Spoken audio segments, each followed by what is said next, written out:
À Davidsonville, dans le Maryland, cette propriété est un véritable paradis. Elle est située en pleine campagne, non loin d'une grande route empruntée principalement par des chauffeurs routiers. Quand on entre ici, on comprend pourquoi l'homme qui l'habite s'y sent si bien.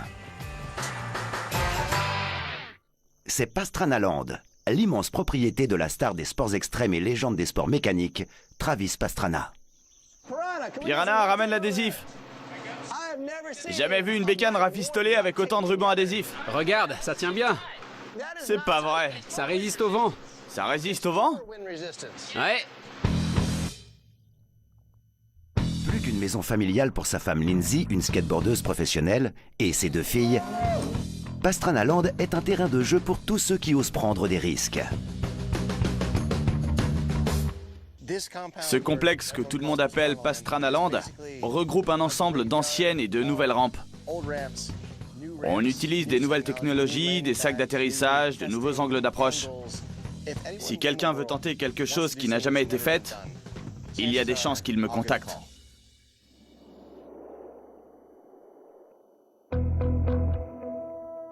Voilà notre skatepark. Si quelqu'un veut essayer une nouvelle figure et m'appelle pour me dire qu'il ne peut pas la faire à cause de ci ou de ça, on n'hésitera pas à modifier les rampes pour rendre l'atterrissage plus sûr et donner la possibilité à ce gars d'y arriver.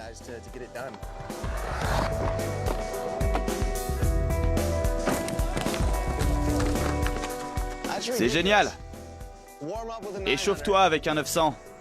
Il est remonté. Bonne chance, Asher.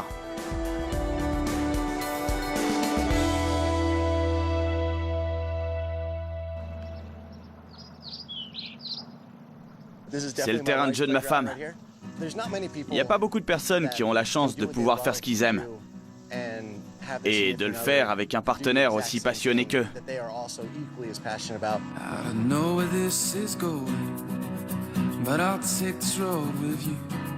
Quand t'as des enfants, quoi de mieux que pouvoir les emmener au travail avec toi et partager ta passion et tes joies avec eux.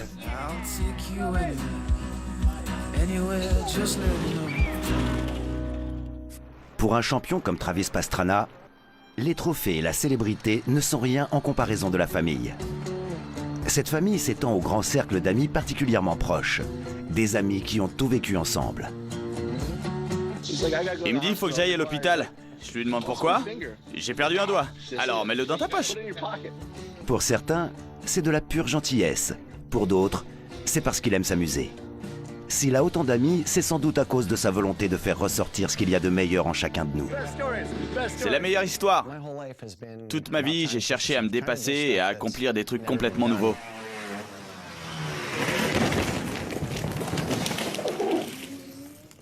Quand t'es seul dans ton coin, tu sais pas si c'est possible et si c'est la bonne façon de s'y prendre.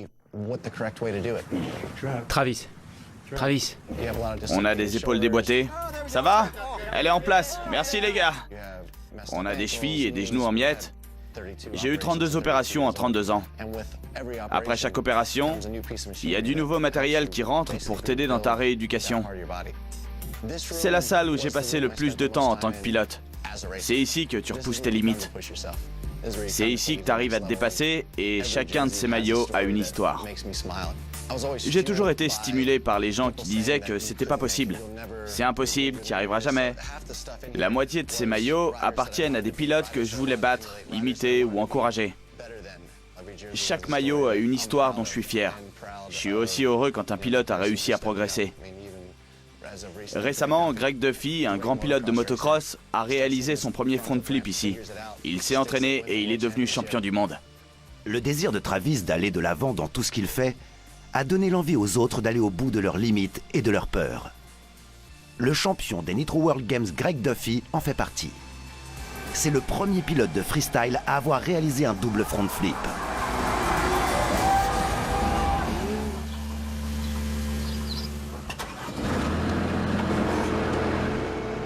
La plupart du matériel que vous voyez ici a été conçu et construit spécialement pour Travis. J'aime beaucoup le regarder travailler. Personne ne sait aussi bien que lui comment construire des rampes et comment elles fonctionnent. C'est un peu rouillé. Avant un saut, il est toujours utile de rappeler les consignes et quelques informations. Duffy, 75, c'est la distance standard. Le moment est venu de passer à l'action. Te rate pas! Un jour ordinaire à Pastranaland, il peut toujours se passer quelque chose d'extraordinaire.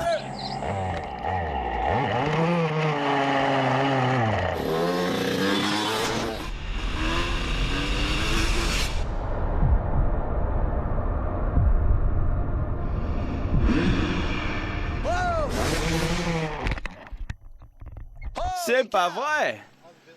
T'as failli te tuer! C'est passé à ça! Ça et c'est terminé! Incroyable! Il est tombé à 30 cm.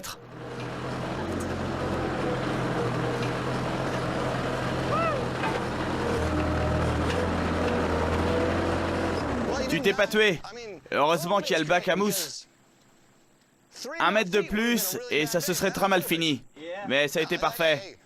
Un bon jour, un mauvais jour. Tu veux recommencer? Ouais.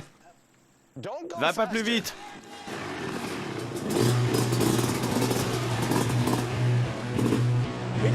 Il est pas du tout équipé pour ça.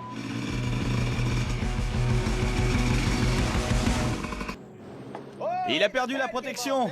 Où était le ruban adhésif? Il s'en est chargé. Tu peux le récupérer? J'ai mal partout. C'est trop de boulot. Allez, vas-y.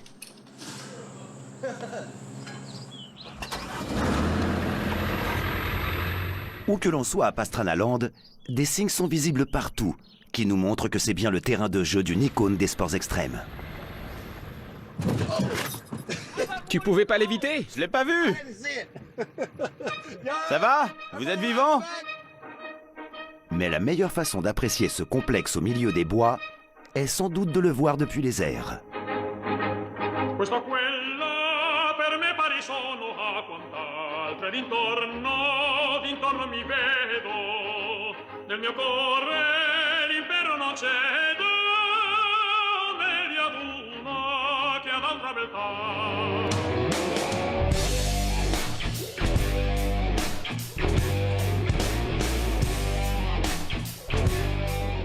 Pour ceux qui osent, c'est un terrain d'entraînement unique pour tester ses limites.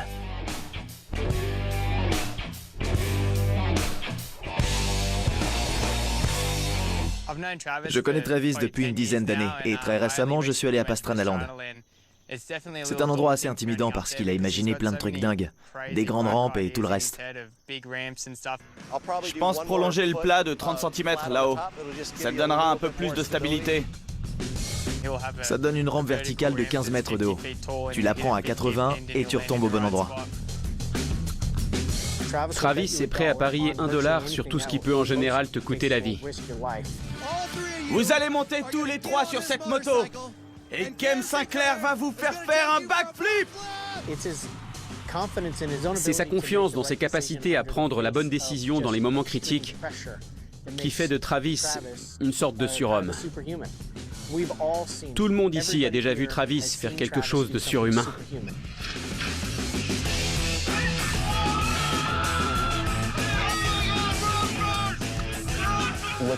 Comme je commence à prendre de l'âge, je sais que je vais pas pouvoir continuer à gagner ma vie avec une moto.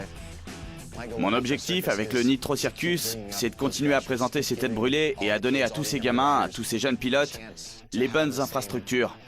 Qu'ils aient l'occasion d'utiliser les mêmes rampes et zones d'atterrissage que nous. C'est la raison d'être du Nitro Circus.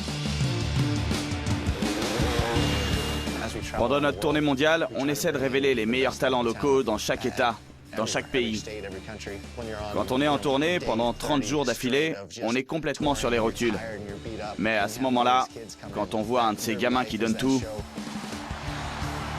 un membre de sa famille ou quelqu'un dans la foule, on se rappelle qu'on fait un boulot fantastique. Pendant un match de baseball, tu sais que t'as peu de chance de voir ton lanceur préféré te donner une tape dans la main ou traverser les gradins. Mais dans un show du Nitro Circus, tout le monde se balade dans les gradins et signe des autographes. Finalement, on fait ce qu'on aime le plus, et c'est notre job. C'est grâce à sa philosophie de la vie que Travis a conquis tous les pilotes de sa génération. Elle est encore mieux formulée par la phrase écrite sur un mur de son garage. « Je préfère essayer et échouer plutôt qu'échouer à essayer ». Une bande de malades. On a oublié de grandir. Tant mieux, tant C'est mieux. l'objectif. On vieillira jamais. On sera toujours jeunes.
Dans le sud de la Californie, après avoir traversé une bourgade écrasée par le soleil et atteint la ville d'Encinitas, on découvre le complexe d'un autre géant des sports extrêmes, la légende du skateboard et pilote de rallycross, Bucky Lasek. Ma fontaine de jouvence. La quarantaine passée, Bucky continue de rafler des médailles d'or et la compétition ne lui fait vraiment pas peur. Une petite pause. Je continue à faire du skate entre les courses, les essais et les démonstrations avec Subaru. Je m'entraîne au maximum simplement pour rester au niveau des jeunes d'aujourd'hui. J'ai 43 ans, alors je dois m'entraîner pour rester dans le coup. Je suis à un tournant.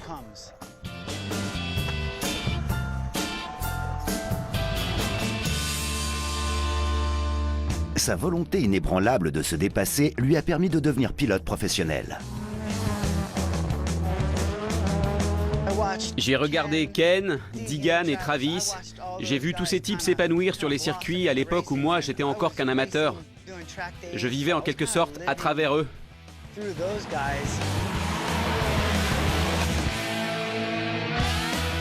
Bucky Lasek a grandi en bas de la rue.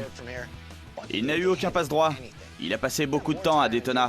Il a disputé des courses de 12 et 24 heures et il a fait du karting. Il est intouchable quand il est en pole position en karting.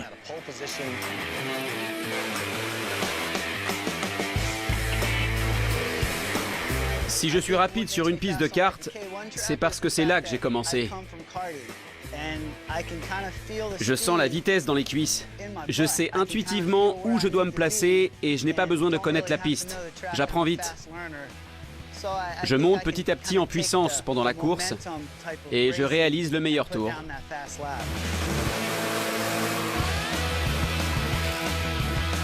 Personne ne peut faire un meilleur temps que Bucky Lasek. C'est à cause de son intuition et de toute l'expérience qu'il a accumulée en skateboard.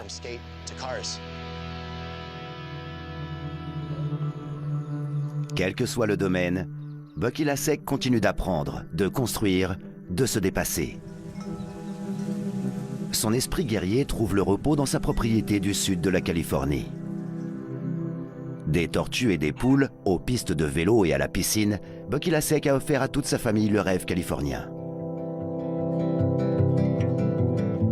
Je suis le genre de type qui ne peut pas s'arrêter.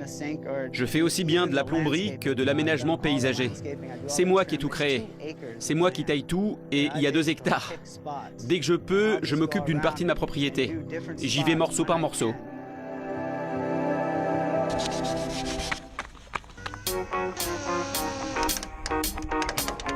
Je ne sais pas si c'est parce que je veux toujours apprendre ou si c'est seulement de l'entêtement, mais je ne veux pas qu'on le fasse à ma place. J'essaie de tout réparer, du micro-ondes, du caisson de basse, à l'ampli et tout le reste. Dernièrement, j'ai refait une voiture pour ma fille. J'ai cherché et j'ai fini par trouver une Subaru RS de litre 5 de 99. J'ai passé des heures à travailler dessus. La voilà! Elle va partir en réparation. J'ai tout fait moi-même. C'est quelque chose qui me plaît. Même quand j'ai pas le temps de m'en occuper, je le prends. C'est plus la même. L'envie d'être un père exemplaire est ce qui compte le plus pour Bucky. C'est la seule chose lente dans ma vie. Et elle ne l'est pas tant que ça. Tu nourris les tortues? Donne ça à Rockford. Son dévouement pour ses enfants se retrouve dans la Subaru de sa fille Paris, qu'il a modifiée et construit lui-même. Aujourd'hui, il a décidé de lui donner des conseils de conduite, si elle veut bien l'écouter. La première règle est de toujours faire attention à tout ce qui t'entoure. Voilà. Trouve la première. Tu sais pourquoi? Paris. Tu sais pourquoi tu dois trouver la première? Ouais. Il y a du café partout. Avant de t'arrêter complètement, passe la première vitesse pour être prête à repartir. Tu peux y aller. Ah non, tu as calé. Cette fois, tu peux y aller. Voilà. Quand t'as fait une erreur, oublie-la. C'est ce que tu apprendras en compétition. Une erreur, tu l'oublies. Regarde droit devant toi. Si c'est arrivé, ça n'arrivera plus.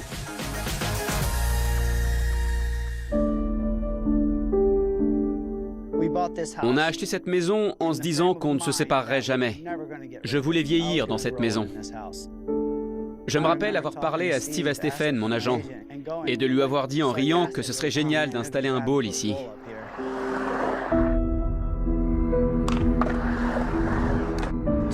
Deux ans plus tard, des sponsors ont mis la main à la poche et j'ai l'un des plus grands bowls du monde dans ma cour. C'est ce que j'avais imaginé quand j'ai acheté cette maison.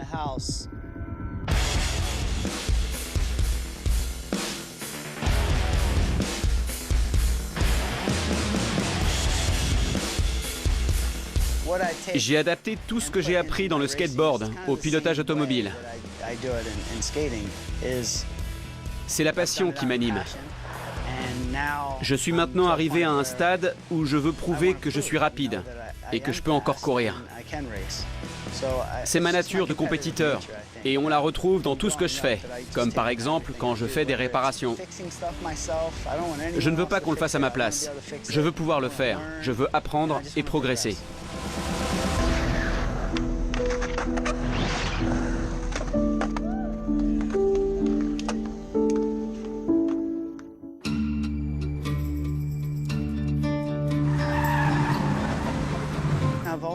J'ai toujours voulu être pilote automobile. Quand j'ai commencé, je n'aurais jamais pensé que j'arriverais à ce niveau. Mais je l'ai toujours voulu. Je pense que j'apporte beaucoup de choses différentes à ce sport. Mais je n'aurais jamais pensé que ce serait à ce niveau, que j'affronterais ces pilotes et que j'aurais leur respect.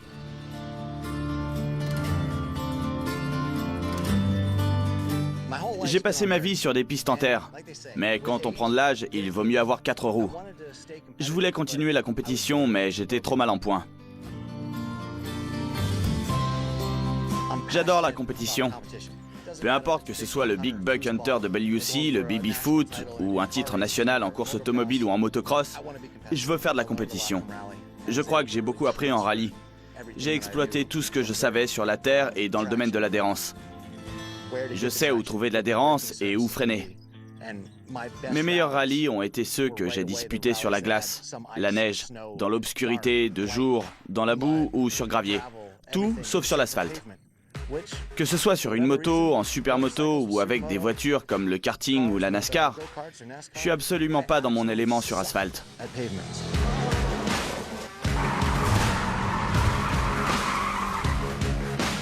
Notre sport, c'est avant tout une passion. Oui, c'est une compétition. Oui, on est des adversaires. Oui, on veut tous gagner. Mais à l'arrivée, on veut tous pouvoir être sur une motocross, un skateboard ou un BMX et s'amuser.